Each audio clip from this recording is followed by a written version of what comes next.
صلوات على محمد وآل محمد.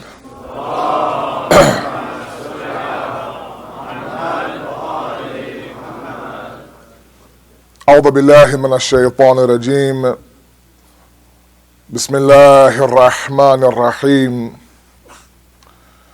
الحمد لله الذي لا يبلغ مدحته القائلون ولا يحصي نعماءه العادون ولا يؤدي حقه المجتهدون، الذي لا يدركه بعد الحمم ولا يناله غوص الفطن، ثم الصلاة والسلام على أشرف الأنبياء والمرسلين، حبيب قلوبنا وطبيب نفوسنا والشفيء ذنوبنا، سيدنا ومولانا أبي القاسم محمد. محمد وعلى آل بيته الطيبين الطاهرين المعصومين المظلومين، لا سيما بقية الله في الأرضين، صاحب العصر والزمان، خليفة الرحمن، إمام الإنس والجان، ولعن الله وأعداءهم أجمعين إلى يوم الدين. أما بعد، فقد قال الله وقوله الحق. بسم الله الرحمن الرحيم. إن الذين قالوا ربنا الله ثم استقاموا تتنزل عليهم الملائكة ألا تخافوا ولا تحزنوا وأبشروا بالجنة التي كنتم توعدون. صلوا على محمد وآل محمد.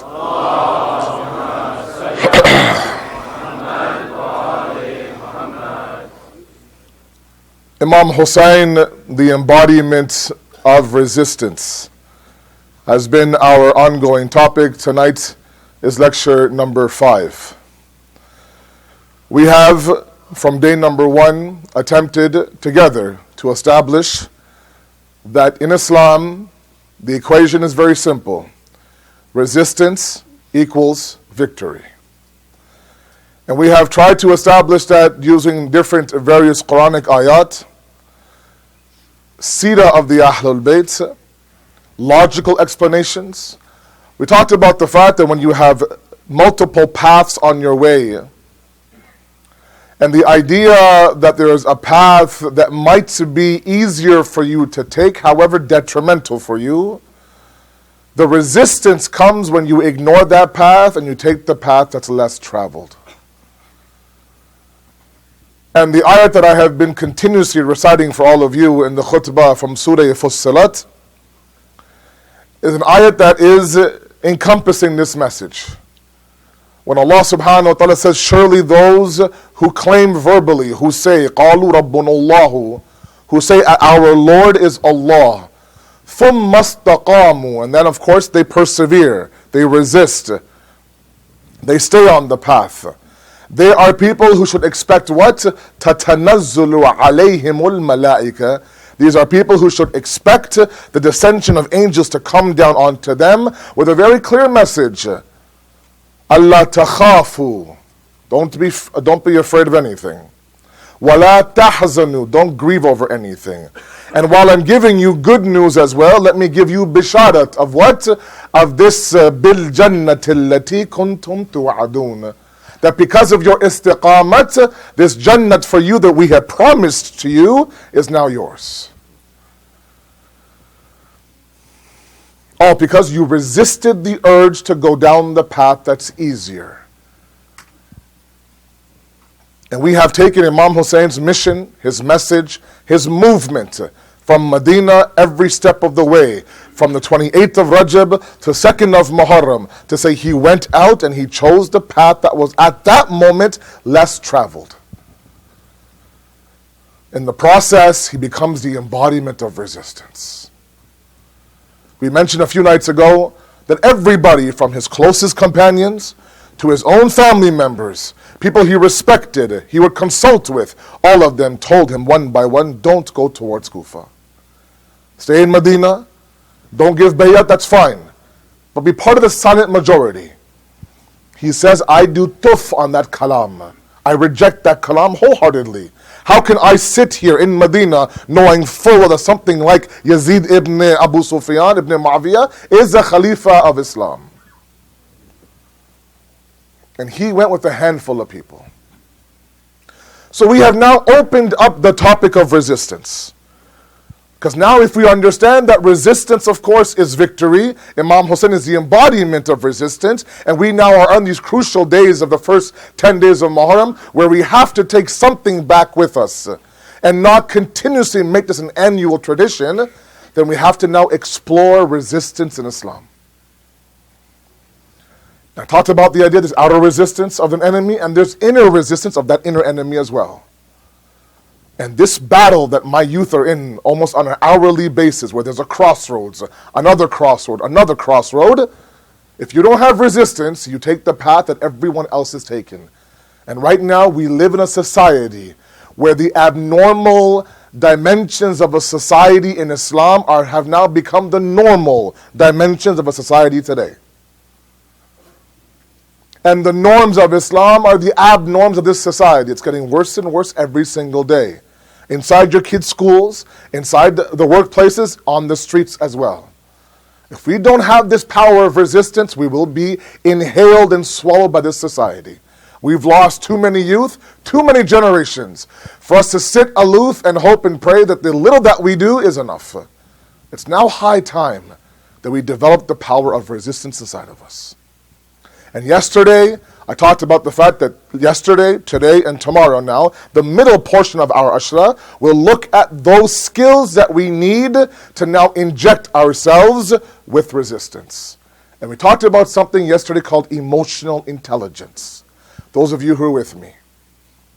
We talked about the fact that emotional intelligence, very simplistically, is simply the idea of you understanding your emotions, labeling them properly, and using that label to guide your behavior and to guide your thinking. And that's called what? EI, emotional intelligence.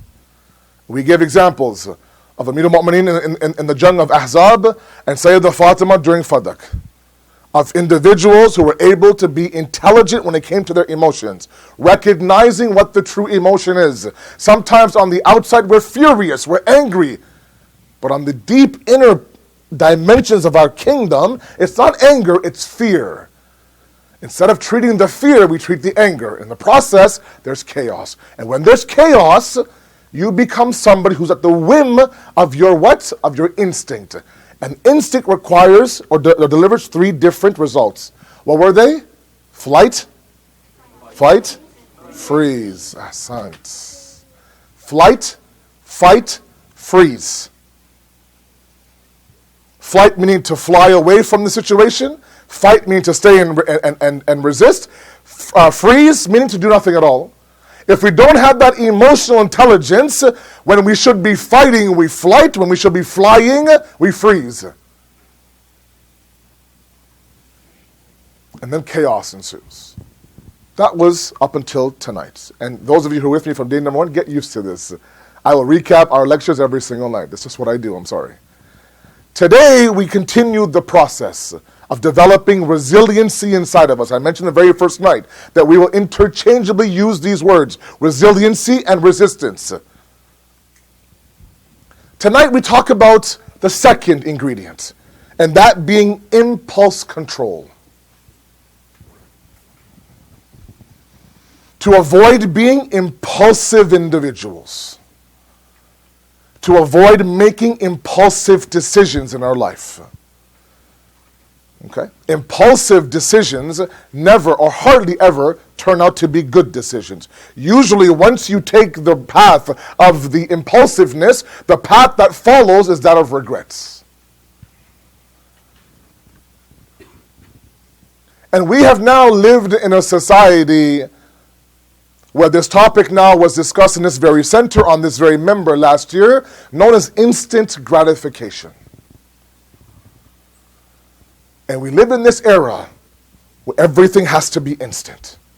If it's not, we leave it. And the concept of delayed gratification now becomes a concept that we simply ignore. Because to keep up with this society, We have to not worry about what will happen, let's say 10 years from now, 20 years from now. We have to be concerned about what will happen tomorrow. Now, where does this come from? How do we avoid this? Are there experiments? What does Islam say about all this? Let's examine this. Let's open this up. But first, a nice loud salawat ala Muhammad wa ala Muhammad.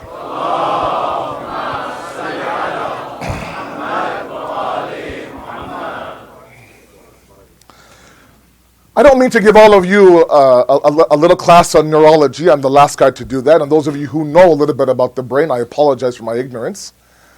There are apparently lobes in the brain, I've heard.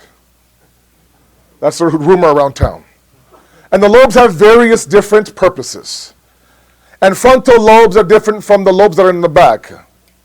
And each lobe, of course, is connected to a different desire or non-desire inside of you. Please follow me. It's a little bit dry, but this is important for me to establish, and then we move forward. In the front of our brains, we have one lobe that's connected to our desires. That says what? I want, I want, I want, I want, I want. That's the lobe. All it knows is what to want. The other lobe says, wait a second, are you sure you want this? Are you sure you want this? Stop and think about the consequences of this desire you have. And these lobes literally go at war with each other. And depending on which one is more developed and which one is stronger, that one will win. The challenge is this. This is where the challenge is. Let me first present to all of you the challenge. And the challenge is that the first lobe, the one that says, I want, I want, I want, is with us from the moment we leave our mother's womb. And the other lobe that is usually attached to the aql and the intellect, although it might be to some capacity, really doesn't take form until we turn baligh. The example are small children. Small children, before they can even form vocabulary of what they want, they know what they want. And now you have to figure out that she's pointing to something in the fridge, and she has no idea what the name of it is, but she knows what it is, and you have to now guess. But all she knows is what? I want, I want, I want, I want.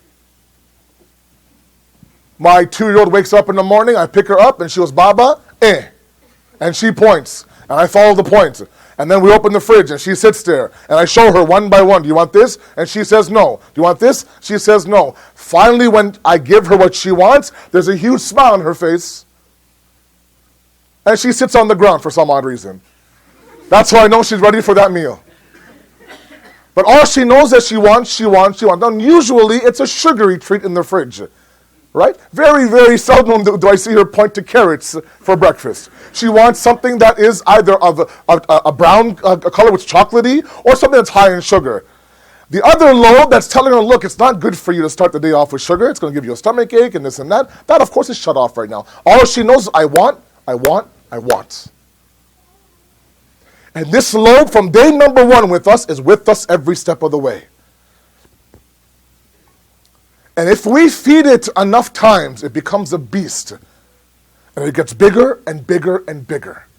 Why? It's connected to our shahwa and our desire. Residing inside of our nafs. And I talked about the fact that Amir al-Mu'mineen describes the shahwa as a beast. Either you tame it or it tames you. It's up to you. So now when the other lobe kicks in, again, those of you who are brain specialists, I know you guys are right now getting upset at me. I'm sorry. I wish I knew the actual names and I don't. I learned lobe just today, so give me a break. Sallu ala Muhammad wa ala Muhammad.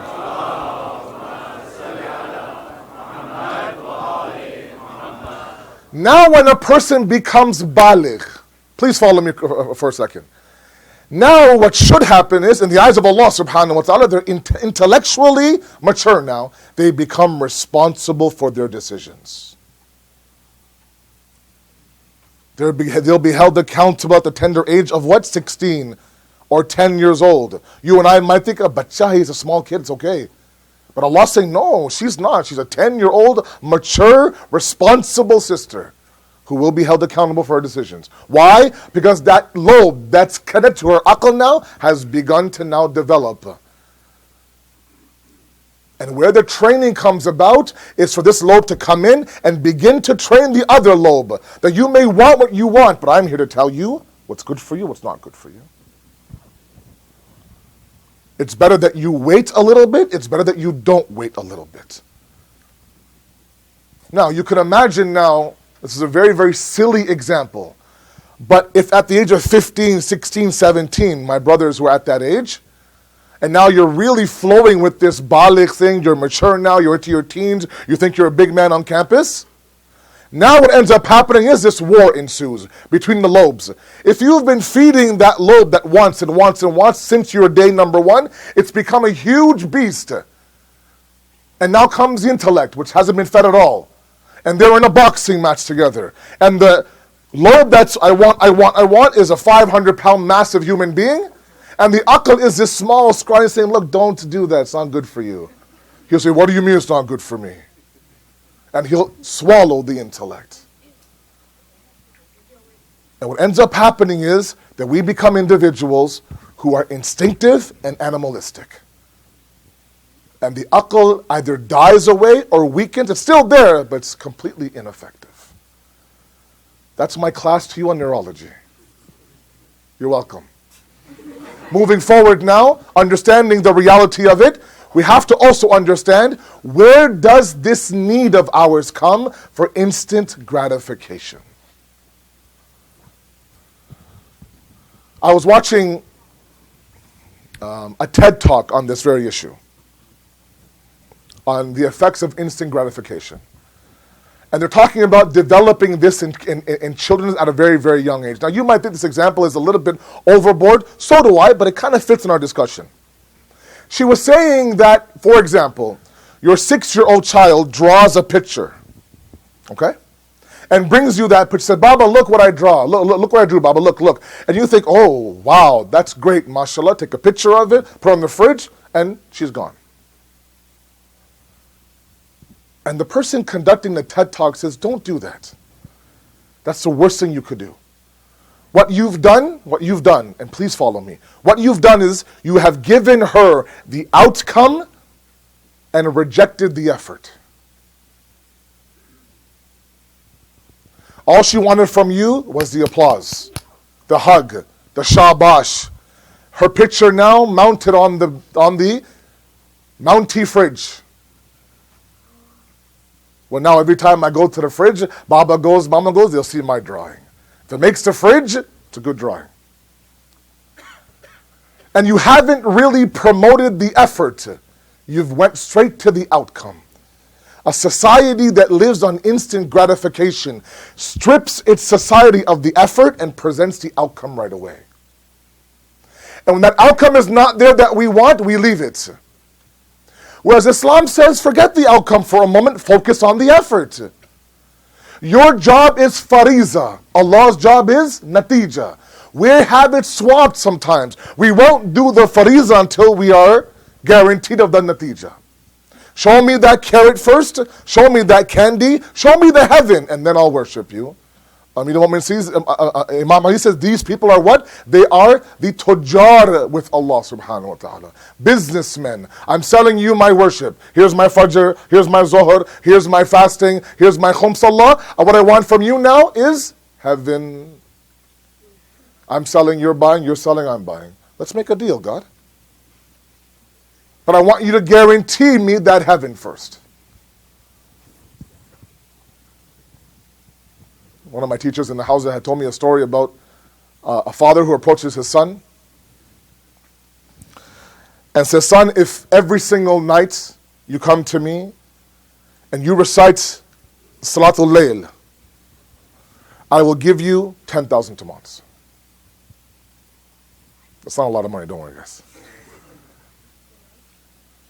So you come, you knock on my door at 3 o'clock in the morning, I'll give you the money and you go pray Salat. So son says, okay. Gets up at 3 o'clock in the morning, every single day, knock on the door, Baba, thank you, and goes, Layl. This happens every single night. One night, of course, there's no knock on the father's door. He thinks, he slept in. Didn't do it. Opens the door, he sees that the light underneath the door of his son's room is on. Peeks inside, and sees that his son is praying Salat al-Layl. After he's done, he says, my son, you didn't come to me for your 10,000 demands. He says, Baba, I realize that what I'm gaining from this salat is far more than your 10,000 demands. I may not see it the way I see it every single night in my hand as a bill, but I know if I defer the reward a little bit, it's far greater than, with all due respect, Baba, your 10,000 demands. And that requires some training.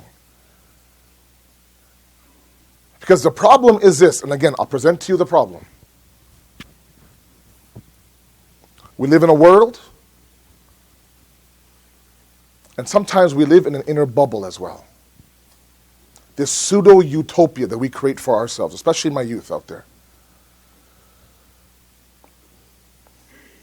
We create social media profiles and we add friends that are similar to our thinking. We converse and we walk and talk with individuals who mirror our lifestyle. We enter centers and attend lectures that don't teach me anything but reinforce what I already know. We even sometimes wear the libas and the clothing and shop at certain stores that mirror my image. I like and I dislike stuff on Facebook and Twitter that of course mirrors what I like. In the process, what we do, everything from our media channels, everything from the bookmarks in our Explorer, everything is what we do is we create a pseudo-utopia, which is surrounding ourselves with people, with processes, with websites that simply reinsure what I already believe in. So now I don't have to go very far for reinsurance. I don't have to travel very far for that applause. I don't have to ask a lot of people to justify what I do. Why? Because they're living the exact same lifestyle. So to me, this is utopia. It's amazing. There's no one there to challenge me. No one there to sit there and say, oh wait, everything I want is at the tip of my fingers. Because I live now within my world that I've created for myself. In the process, what we've done is we've trained ourselves to do what? To worry about the outcome and strip them of the effort. Whereas Allah subhanahu wa ta'ala says everything you do is effort. You get to the outcome, you don't get to the outcome. That's fine, leave that up to me. What I want from you is effort. لَيْسَ لِلْإِنسَانِ إِلَّا مَا سَعَى. How many verses we have in the Quran that talk about struggle and effort? That man is nothing but what he strives for. الَّذِينَ جَاهَدُوا فِينَا لِنَهْدِيَنَّهُمْ سُبُولَنَا وَإِنَّ اللَّهَ لَمَعَ الْمُحْسِنِينَ. For those of you who strive in our path, فِينَا, we will guide you towards Allah's path.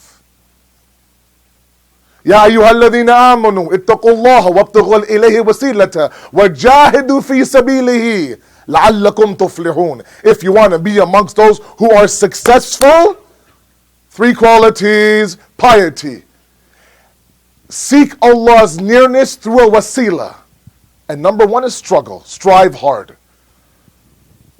There is no outcome in these verses. There's struggle in these verses. But this society says, forget the struggle, give me the outcome. The outcome's not there, forget it. As much as I detested math growing up, and I'm sorry guys, but I don't like math.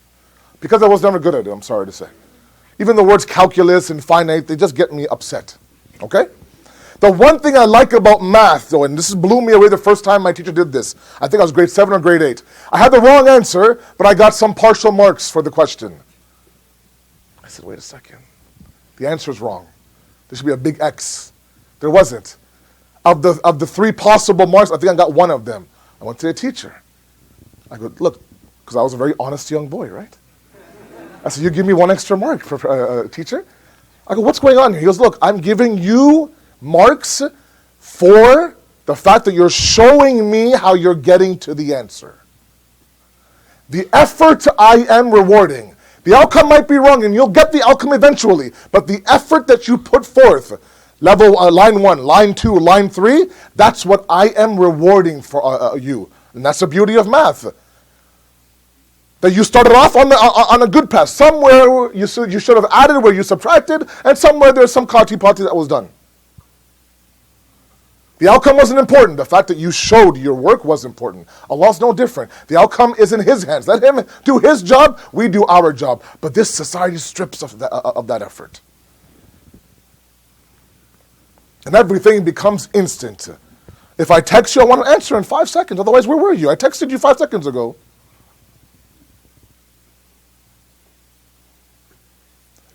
And there are reasons why we have now endorsed this idea.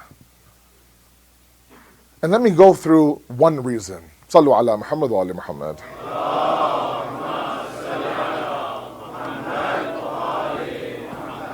Now you might think this has no rabt and no connection to our topic whatsoever. It absolutely does. When you are a person who is obsessed with instant gratification, the path of resistance, which really is a path of delayed gratification, is not in our vocabulary. Sometimes what we are resisting is the instantaneous nature of this dunya. And sometimes, you can blame society all you want. A lot of times we are this way because of what we have done with ourselves. And we go into this mode that's called my time mode. It's my time. I have, up until this stage of my life, been a good boy.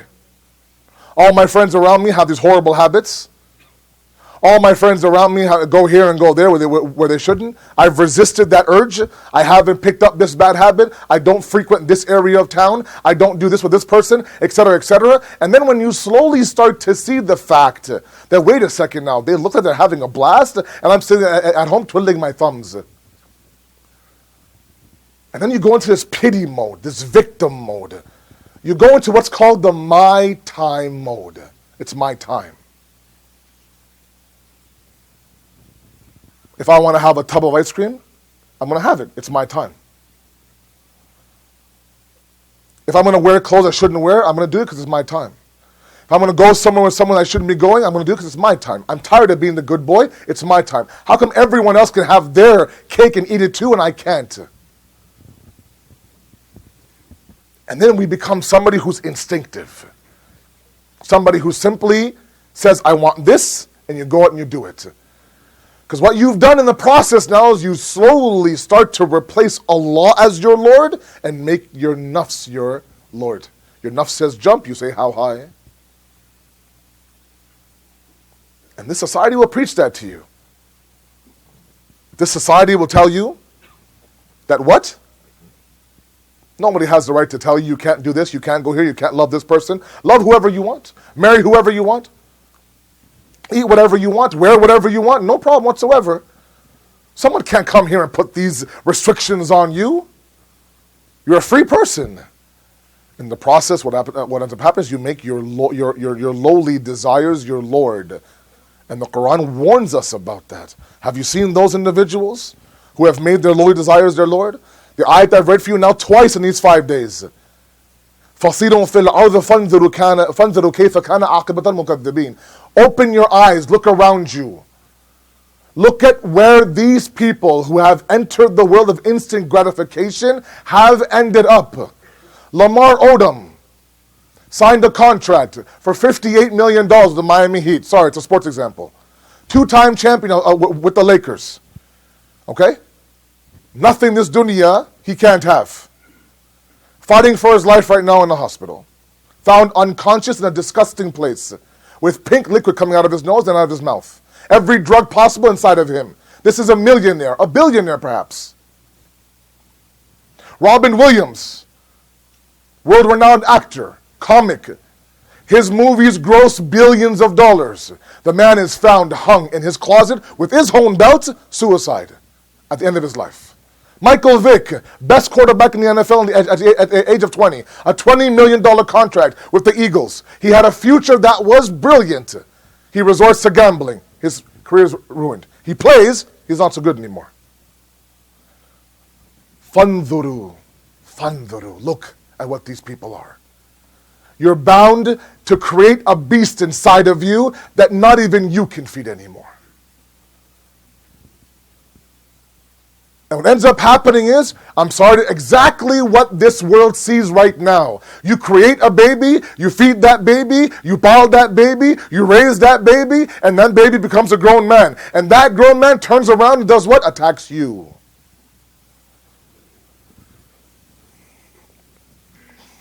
Right?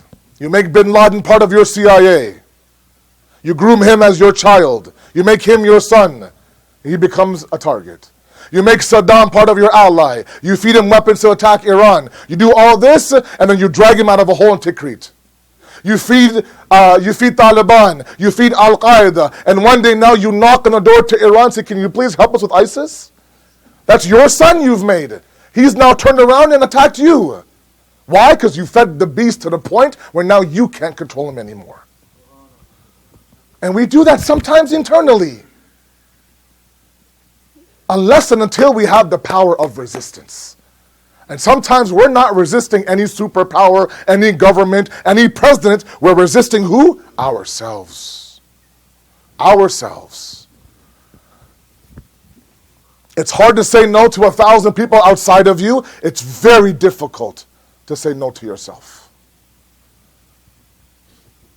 Especially when you're in that my time mode. Had a horrible childhood. I was a middle child. The eldest was the prince. The youngest was the king. I was this bichara mazloom at the house. Right? You harbor that inside of you until you're 30, 35. You think, wait a second, I had a horrible child. Now what? It's my time. And that my time is shaitan's armor. To sit there and tell you know what? You're right, man. It's your time. Go out there and conquer the world. Yeah. And you end up going out there and making these horrible decisions that aren't you. And 20 pounds later, $10,000 in debt later, you're sitting there with regrets. You grew up as a kid who was overweight. You were the butt of all the fat jokes in school. You grew up thinking to yourself, you know what? Oh my goodness, this is horrible. And you have this depression about yourself. Now, hit the gym, go for a run. Now, mashallah, you're fit. You look good. And you try to plug in those holes from your childhood with my time. And my time is the ingredient of what? Instant gratification. There's no reasoning there. It's all emotion. And it's emotion that's not properly labeled. That's why I had yesterday's talk before today's talk. To understand emotional intelligence is to understand instant gratification.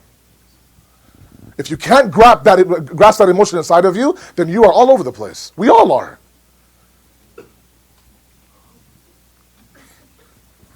You know, I had this talk in Al-Mahdi a couple of years ago, and there was one experiment I mentioned that day. Some of you were there in that speech, and I apologize for this repetition. You can go on your phones while I talk about this right now if you want to. That's fine.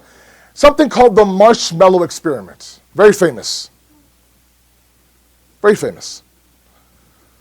An experiment that measures instant and delayed. The results of it are very interesting. First, the experiment. What was the experiment? It's a very simple, it's actually a little bit of a cruel experiment if you ask me. Stanford University has this experiment. They put 6 to 7 to 8-year-olds inside of a room, individually. They put them on a table, and they put a marshmallow on that table. Okay? And they tell this 7-year-old that the marshmallow's in front of you. I'm leaving for 15 minutes. If I come back after 15 minutes and the marshmallow is gone, it's gone. If the marshmallow is still there, I'll give you 2 marshmallows. They have videos of this experiment on YouTube.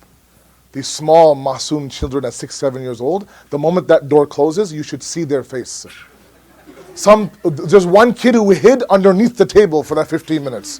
There's one kid who closed his eyes. There's one kid who would rock back and forth. It's a marshmallow. There's one girl who would hold on to her pigtails. There's one boy picked up the marshmallow, started, sitting there soothing it.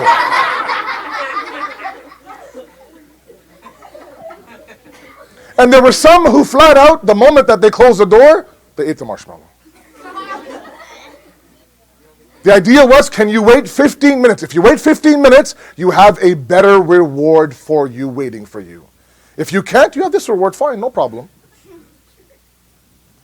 The results of that, they followed these experiments afterwards. They found that those who delayed that, who got 2 marshmallows, mashallah, were people who had higher SAT scores, people who were able to hold corporate jobs, people who were better at determining between right and wrong. Now, I'm not saying that that's always the case. What I'm saying is that you can teach yourself the path of deferred gratification. It's teachable. Provided that you focus on the effort and not the outcome. And that's a very difficult task. Our fitrat is, tell me why I'm doing it, and tell me what will I gain from doing it. A lot of times my youth, they say, look, especially this generation of ours, they say, look, don't tell me to do something, this act of worship or that act of worship. Tell me why I'm doing it, number one, and what possible reward will I get from it. And then maybe I'll think about doing the actual act itself.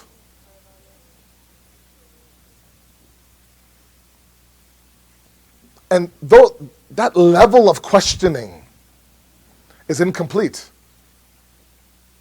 the concept of faith and iman is that it's enough for you to know that Allah made something wajib on you. It's enough for you to know that Allah wants this to be haram for you.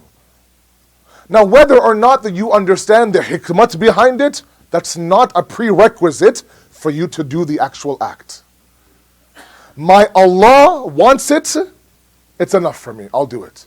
If later on the doors of certainty open up, and alhamdulillah now I understand why I do wudu, why from the elbow down and not from the shoulder down, for example, then alhamdulillah I do it. Otherwise it's not, like I said, a prerequisite for you to understand. Because there are many youth who challenge us. We give them dalil upon dalil, ayat upon ayat, hadith upon hadith. Our mouth is dry, our head hurts from all the proof. After all that, they think, okay, I'll think about it. Maybe I'll start from Tuesday or something doing it. And this ego comes about sometimes. Why? Because they don't see the instant gratification picture of submission. And submission, I'm sorry, is all about delayed.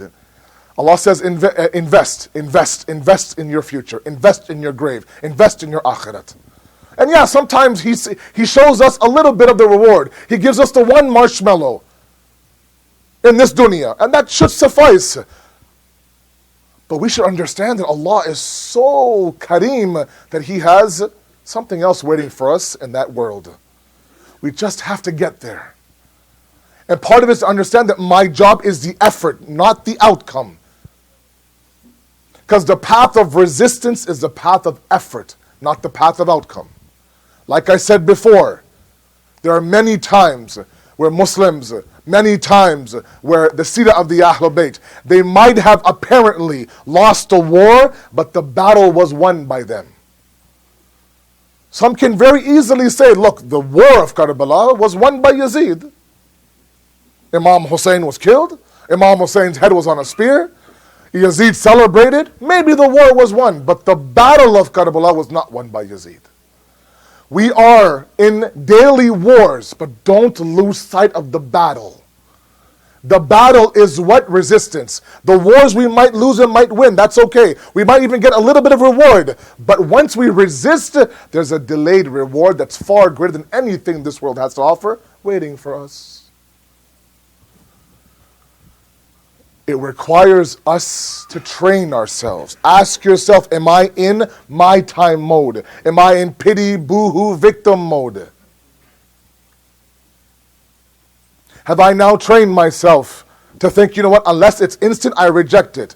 Am I okay with the fact that Allah accepts my effort and I don't know my outcome? Because like I said before, time and time again, the Quran talks about effort. The path of resistance, my brothers and my sisters, is a path of deferred gratification. You won't always see the outcome. As I mentioned, when Palestine's attack, the war, there's rubble. Schools are destroyed. Villages are on fire. X amount of Palestinian kids have been killed. Maybe the war for that moment they've lost, but the battle of resisting Zionism, they keep winning and winning and winning. Maybe all these sanctions that Iran had to go through, maybe each sanction crippled that economy, and it did for a long time. Maybe that war was lost by them, but the battle to stay on the path and resist allowing the Western ideology to infiltrate their society, that battle is being won by them today. It's about the battle, not about the single wars. But we're concerned about what? The wars, because the wars give us what? Instant gratification. And the battles give us deferred gratification. Focus on the battles. The wars you'll win and lose. Shaitan will sometimes get you, sometimes you'll get shaitan. Sometimes you'll stumble, sometimes he'll stumble. Sometimes he'll whisper and you go running, sometimes he'll scream and you'll ignore. The wars will come and go. But at the end of the day, have you won the battle against shaitan or not? Like I mentioned the very first night, when Amir al-Mu'minin was struck with that sword, he announced his what, Kamiyabi? His success. Why? Because every shot the dunya could take at Ali, they took at Ali. They dragged him out of his house. They killed his wife. They stripped him of his khilafat. And those wars maybe were lost by Ali, but the battle to not give in was won by Ali. And that to him was success.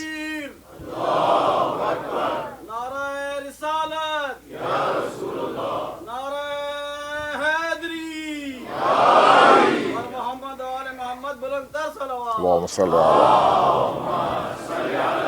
Muhammad. Understanding the connection between this discussion and our overall topic of resistance is very, very crucial. Because when we talk about those individuals who accompanied Imam Hussain to Karbala, you know, it's quite strange that the respect that the Ashab of Imam Hussain have is very well documented. We don't shy away by saying that Imam Hussain had the best of the best, the cream of the crop. And part of that was because they resisted. They resisted the urge to go onto a very easy path. The masayib we read last time of Janab al-Hur was the masayib of a man who resisted the urge to go towards what's called this victory of this war. But his focus was the battle. Imam Hussain had such companions. Now naturally those of them who were there, who fought, who gave their life, those of course were the elite. But he had individuals stand beside him on the day of Ashura that even the Sharia of Islam exempts from war. Women, young children, old men. You're not obligated to do jihad if you belong to one of these three categories. And yet every single one of these three categories were represented by the Ashab of Imam Hussain. We don't talk about them, but there were women who ran out to the battlefield and gave their life for Imam Hussain. We have countless children in the stories of the Musibah of Abu Abdullah, as young as 6-month-old Ali Asghar. We have old men in their 90s who, when Imam Hussain would tell them, please, you can go now, this is not for you, they would remind Imam Hussain that when you were 4 years old, I witnessed with my own eyes you sitting on the lap of Rasulullah, and he would time and time again kiss your neck and kiss your forehead. Now you want me, after witnessing that scene years ago, you want me to now leave you?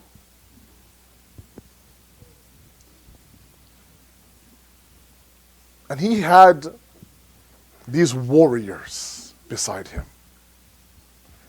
The Musab ibn Awsajaz, those head ibn Qains. But the backbone of his companions was Habib ibn Madhahir.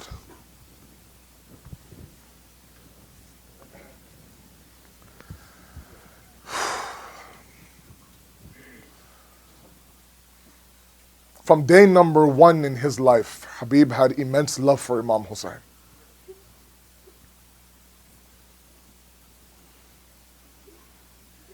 The Holy Prophet one day was giving a sermon from the minbar.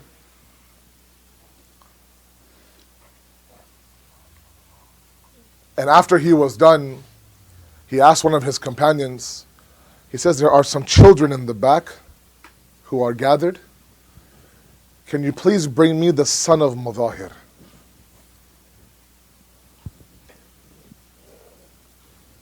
The companion goes and brings Habib towards the Holy Prophet, a very young Habib. The Holy Prophet sees Habib, he picks him up, he hugs him, and he kisses Habib. Puts him down, and Habib goes on his way. Doesn't say a word to Habib. The companion says, Ya Rasulullah, with all due respect, there were more children there as well. Why did you pinpoint this particular child? The Prophet says that you didn't see what I saw from the minbar. When my Hussain in the back was walking, he would follow my Hussain. And every footstep of my Hussain, he would pick up the khak from that footstep and put it on his own head. The one who has that much love for my Hussain, he has my love as well.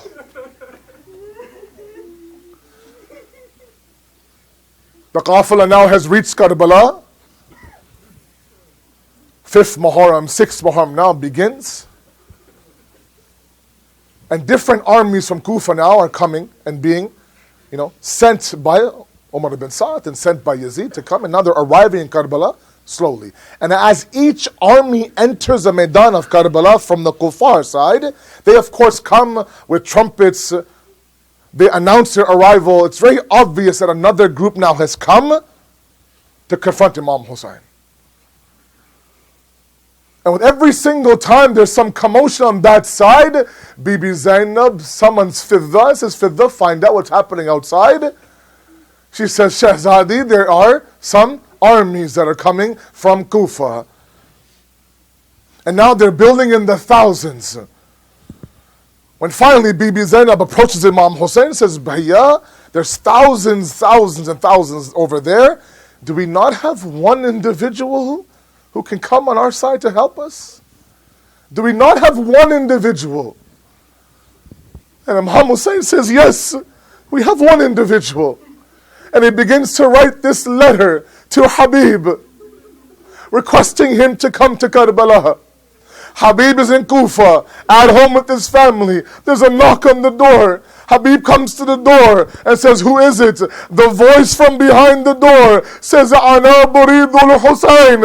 I am the messenger of Hussain. Habib opens the door, takes the letter. It's a letter from Imam Hussain. He kisses the letter. He puts on his eyes. He brings it in front of his wife. He opens the letter. He reads the letter. And for a moment, Habib is quiet. His wife says, Habib, what is it? What does the letter say? Who is it from? He says, it's from Hussain, and he's asking for me to come to Karbala. And again he hesitated, quiet for a moment. Not that for a moment he doubted whether to go or not, but he was quiet, the book saying. And the wife at that moment says, Habib, what are you waiting for? Your Mullah Hussain is calling you in Karbala, and you're delaying this? Habib says to his servant and to his son that in the middle of the night, take my horse in the outskirts of Kufa. I'll meet you there at a certain time, at a certain place. In the middle of the night, the son, the slave, grab the horse and go out. The slave now is waiting there, standing beside the horse. Habib is a bit delayed. The slave now begins to converse with the horse and says, hey, horse of my Habib, if my mullah doesn't come, then can you please take me towards Hussain in Karbala? I want to go and give my life for that mission. Habib overhears this, says to him that I never knew you had this much love for my Hussain. Because of this love for my Hussain, I'm freeing you now. You're free to go. Take whatever you want and live an enjoyable life. He says, Habib, from day number 1 up until now, I've served you. Everything you wanted, I was there for you. And now that you're going towards Hussain, you're going to free me? No, I'm coming with you, Habib. Back to Karbala, the 9th of Muharram. What was custom is that individuals who were going to partake in the war, they were given flags to carry as they entered the Maidan. Imam Hussain he had 12 flags. He began to distribute one flag after one flag to various people. When he came to the 12th flag, he didn't distribute it. Held it for himself. There are many companions who didn't have flags. One companion comes to Imam Hussain, says, Mawla, if you don't mind, you have this one flag in your hand. I don't have a flag. I'd be honored if you gave me that flag. He says, no, I'm keeping this flag for somebody. He looks around and says, Mawla, everyone who should have a flag has a flag. He says, no, there's one Habib coming from Kufa. This flag is for him. When the sounds of Habib's horse began to be heard that he's coming towards Karbala, Imam Hussain and his companion and his family let out a takbir. And for the first time since they arrived in Karbala, there was a small hint of rejoicement in the army of Imam Hussain. Bibi Zainab again asked Fizza, find out what's happening. She comes in, she goes, Shahzadi, Habib has arrived in Karbala.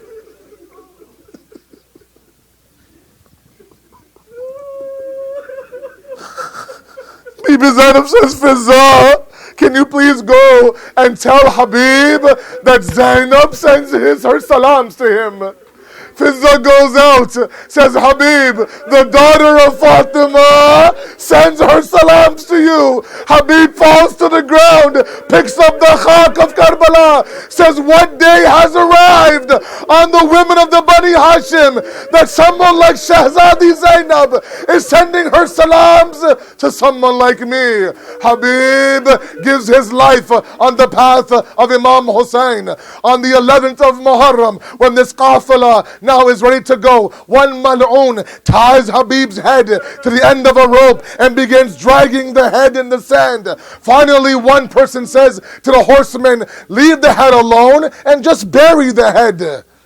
When the son of Hur heard that, when the son of Habib heard that, he says, how dare you bury the head of my father when the head of Hussain is on the Nokineza?